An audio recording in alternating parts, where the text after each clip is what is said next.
Alors le 1er décembre, nous vous le disions tout à l'heure dans le journal, c'est aussi la journée mondiale de lutte contre le VIH. Bonjour, Bonjour, rebonjour, oui, docteur bonjour Alain à Duc. tous.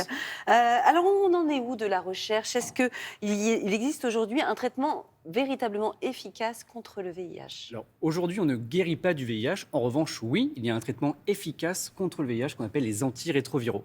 Leur mission, ça va être de diminuer la quantité de virus qui circule dans le sang. On parle de charge virale.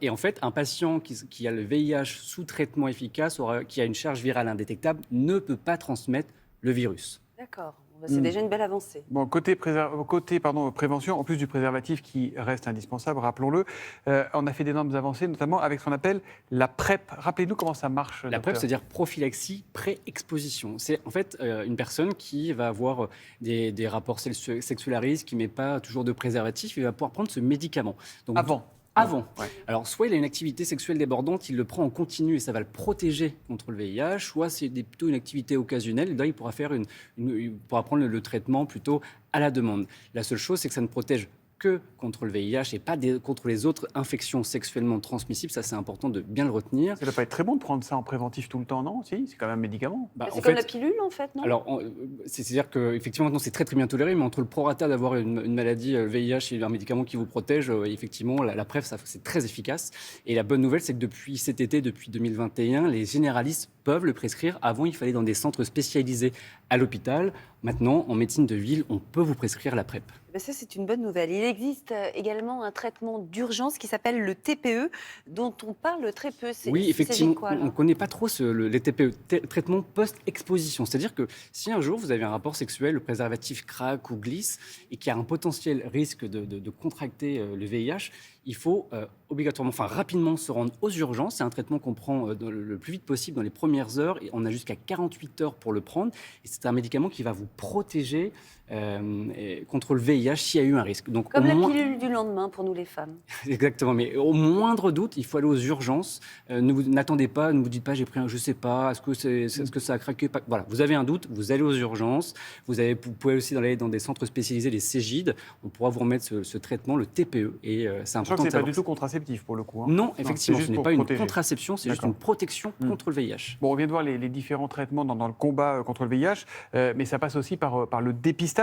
On doit le faire quand? Combien de fois par an, ce dépistage? Alors oui, ça passe par le dépistage et il est important. En fait, là, les chiffres sont sortis. L'année dernière, il y a eu 14% de dépistage en moins qui sont liés avec l'épidémie de Covid-19. Les gens se sont moins dépistés.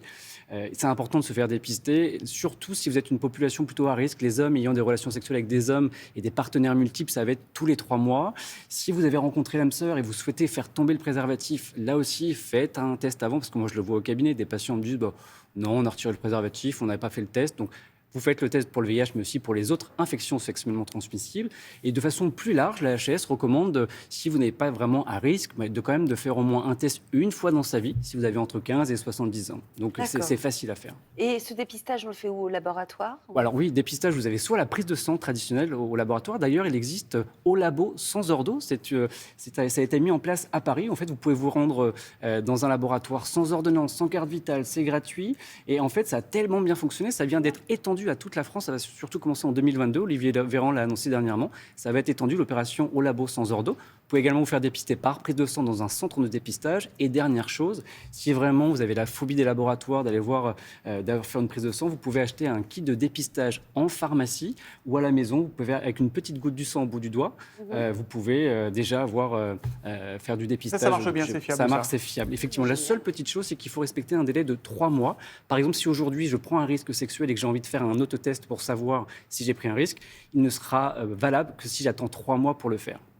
Et puis, j'avais juste envie de dire que ça a beaucoup évolué depuis que nous, on était jeunes et qu'on a commencé à avoir une sexualité. Bien sûr. On a tellement de chance d'avoir ces progrès-là maintenant qu'il faut évidemment profiter. Voilà, il y a plein d'images stigmatisantes. Il faut arrêter avec tout ça. Aujourd'hui, on arrive à vivre normalement avec le VIH. Avec le traitement, comme je vous disais, on ne peut pas transmettre le virus. Donc voilà, ça a évolué. Il faut que ça continue encore. Et il faut rester prudent, évidemment. Vous posez vos questions au docteur avec le QR code et le hashtag On vous répond.